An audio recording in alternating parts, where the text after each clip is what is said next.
Right now, somewhere under the ocean, inside a United States nuclear submarine on patrol, there is an engine running that was designed before most of us were born. It has no cylinder heads. Its pistons don't push down the way every engine you've ever seen does. They fire toward each other, two pistons in a single cylinder, slamming together in the dark and then tearing apart again hundreds of times a minute. The Navy has had almost 90 years to replace it. They've had newer designs, cleaner designs, cheaper designs. And every single time they came back to this one because nobody in all those decades has built anything that does the job better. This is the story of the strangest engine America ever built. An engine born from a German secret. An engine assembled one a day by women during the war. An engine thrown away by the railroads and quietly kept alive to this day beneath the sea. This is the Fairbanks Morse opposed-piston diesel, the engine the US Navy refuses to let die. To understand why this engine is so strange, forget everything you picture when you think of a diesel. There is no cylinder head on top. There is no single crankshaft at the bottom. Instead, picture a tall vertical tube, a cylinder with one piston at the top and one piston at the bottom facing each other. Fuel ignites in the space between them, and the explosion drives both pistons apart at the same instant. One pushes up, one pushes down. And because there are pistons at both ends, there are two crankshafts, one above and one below, linked together so they turn as one. It sounds almost impossible to build, and yet it is brilliant. With combustion trapped between two moving pistons, almost none of the energy is wasted heating a fixed metal head. It is a two-stroke, so it fires on every single revolution twice as often as the engine in your truck. That means more power packed into less space and less weight. And for a machine that had to fit inside the cramped steel hull of a submarine, that was everything. There is something else missing too. There are no clattering valves on top because there is no top. Fresh air is forced in through ports cut into the cylinder walls, ports that the pistons themselves sweep open and closed as they travel. It is a design of almost ruthless simplicity. Fewer moving parts to break, fewer things to fail, in a place where failure was not an option. This is the Fairbanks Morse 38, 8 and an 1/8, named for the 8 1/8 inch bore of each cylinder, with every piston traveling a 10-inch stroke. And the company that built it had a history almost nobody would expect. Fairbanks Morse was not a Detroit engine giant. The company started back in the 1830s in Beloit, Wisconsin, making weighing scales. Scales! Over the decades, it grew into pumps, windmills, generators, the everyday machinery of small-town America. But in the 1920s, Fairbanks Morse made a decision that would change its destiny. It went all in on the diesel engine. The man who cracked the design was an engineer named Fabian Grutzner, and the layout he pursued, the opposed-piston engine, was not an American invention.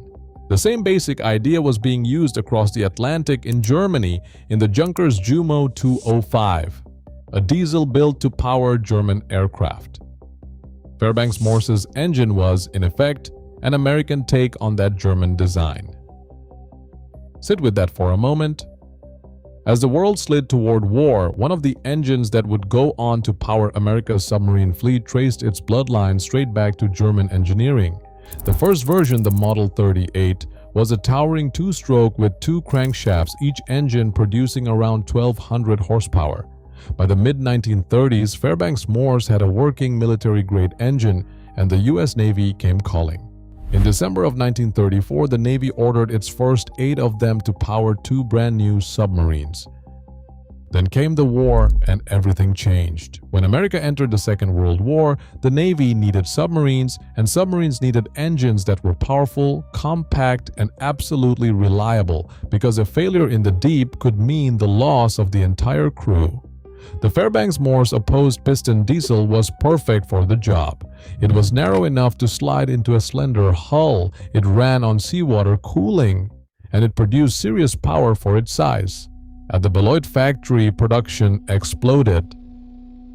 Fairbanks Morse turned out engines for U.S. Navy submarines and surface ships at a staggering rate, roughly one engine every single day. By the end, around 2,300 of them had been built. The company even trained hundreds of Navy sailors to operate them. And here is the part history too often skips.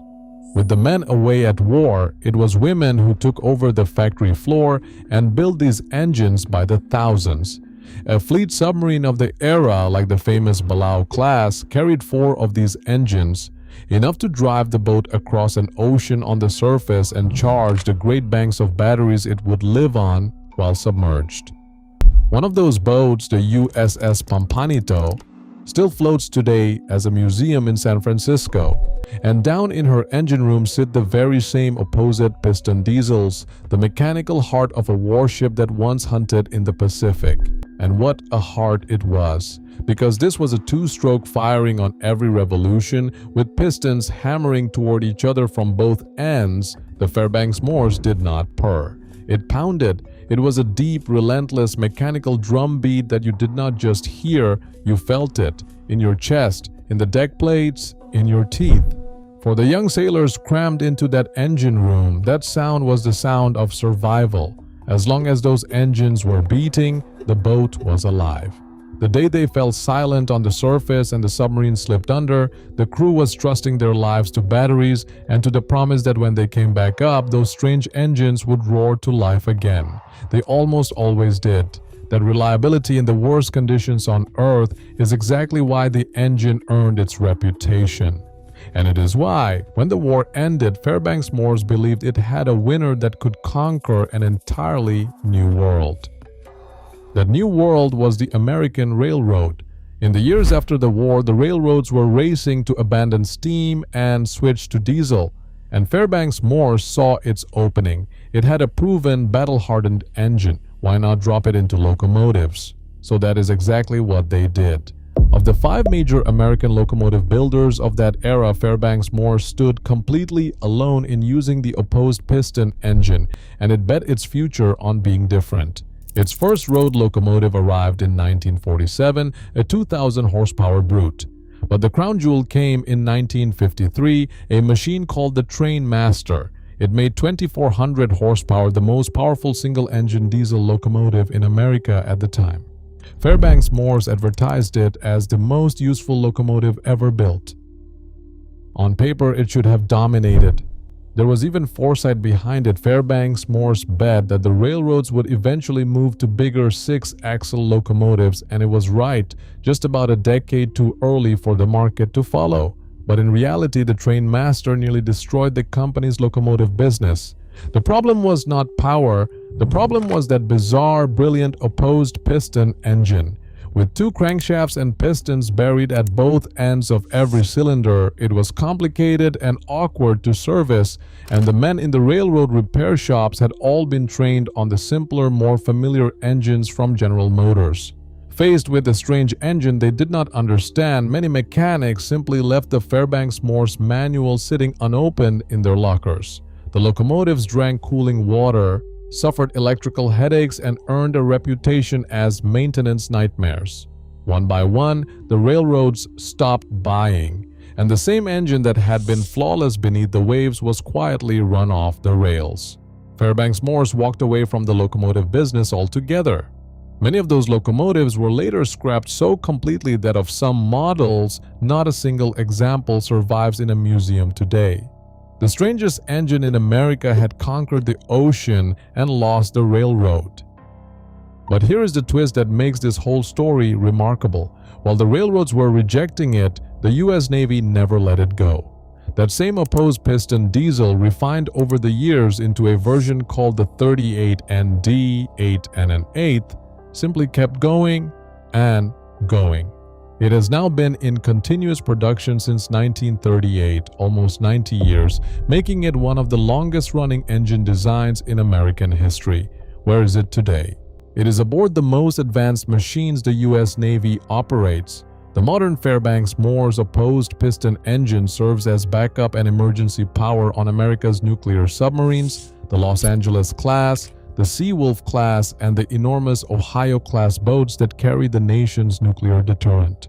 When a multi-billion-dollar nuclear submarine needs an engine it can absolutely count on, it still turns to a design first drawn up in the 1930s, and it is still built in the very same town where it all began, Beloit, Wisconsin. Think about what that means. Engineers have had nearly a century to invent something better. Newer technology, newer materials, newer everything. And the Navy looked at all of it and kept the old opposed-piston diesel because it has never found a replacement worth making. So the next time someone tells you they don't build them like they used to, you can tell them about the strangest engine America ever made. An engine with no cylinder head, born from a German design on the eve of war. An engine built one a day by women who stepped onto the factory floor when the men shipped out. An engine that powered the submarines that won a war in the Pacific, then got laughed off the railroads as too complicated to fix. And an engine that almost 90 years later is still running tonight in the black water beneath the ocean, keeping watch, refusing to die. They don't just build engines like the Fairbanks Morse anymore. The truth is, they barely ever did. If you enjoyed this one, stick around because here at the Loud Era, the old iron always has one more story left in it.